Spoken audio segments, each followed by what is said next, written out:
welcome back to Books with Brandywine. So I just finished reading King John, the play by William Shakespeare, and I had just a couple of thoughts on it. So first of all, I knew absolutely nothing about King John besides that he signed the Magna Carta, and I learned that in history class, so I couldn't even remember what the Magna Carta was. I just knew that he had been forced to sign it. And then the only other thing I knew about King John was that he was the annoying lion prince from Robin Hood. So, I remembered that detail, like, I don't know, 30 to 100 pages in.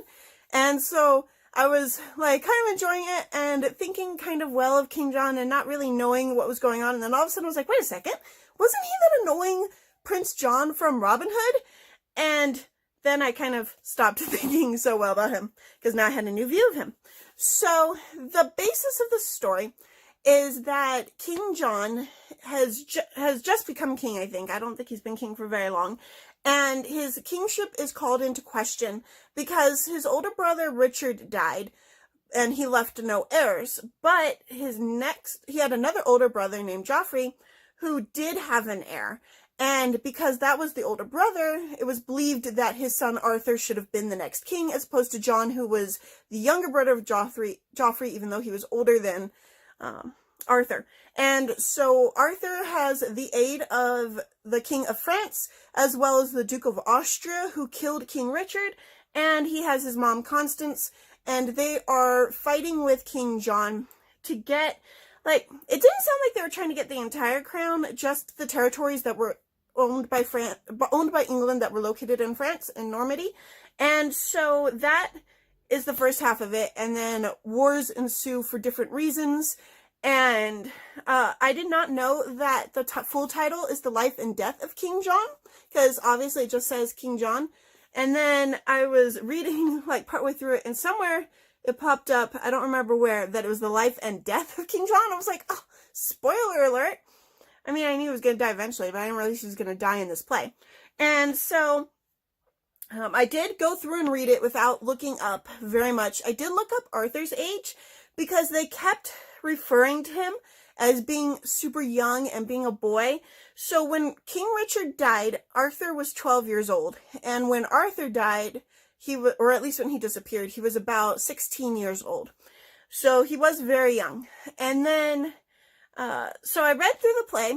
I rather liked it. I think it would be weird, like, watching it as a play, but I think watching it as, like, a full-scale movie would be really, really cool, because you would get to see the environment, you'd get to see the armies, you'd get to see how it goes down. This book did have one of those things that Shakespeare apparently likes to do, where two people agree they're going to get married and then they immediately get married. In this case, it was like 5 minutes later they got married. There doesn't seem to be like any mention of passages of time in this book. So I was under the impression that this book covered like a few days to a few weeks, which I guess is inaccurate. Think about how long it would take them to get from England to France and back to England again and back and forth and back and forth. I did look up the timeline after I read the book, and it looks like this book actually covers about 16 years, and they have some events in the play in a different order than they happened in real life. For instance, when King John gets excommunicated, it was in, I think they said it was the 1600s, so 1609.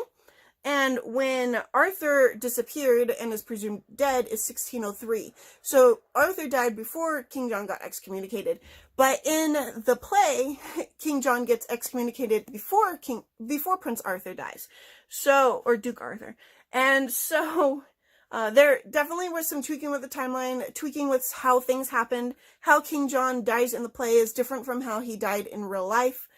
And obviously, they don't know how Arthur died, but there is like a way that he died specifically in the book. And some of the characters in the book were people that were in real life, Hubert and stuff.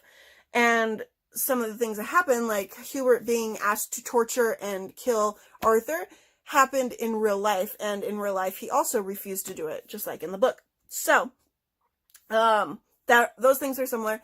I liked it. I enjoyed it. I'll look forward to getting to read the rest of the histories. This is the first of his histories that I've read, So I can't tell you whether or not it was better or worse than any of his other histories. I have heard that this one is like one of his least like plays. Like it's not one of the best. But I did like it. I did enjoy it.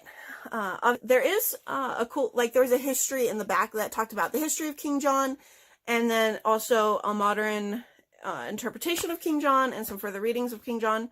So those were interesting to read. I did read those after reading the play because I prefer to get all the background information after having read it because I don't want to have the influence of that in my mind while I'm reading the play. And I do that same thing with like all the books that I read. I probably shouldn't do it in that order, but that's just the order I preferred to do it in. So overall, I really, really enjoyed King John. I don't really have like how it showed up in media and stuff.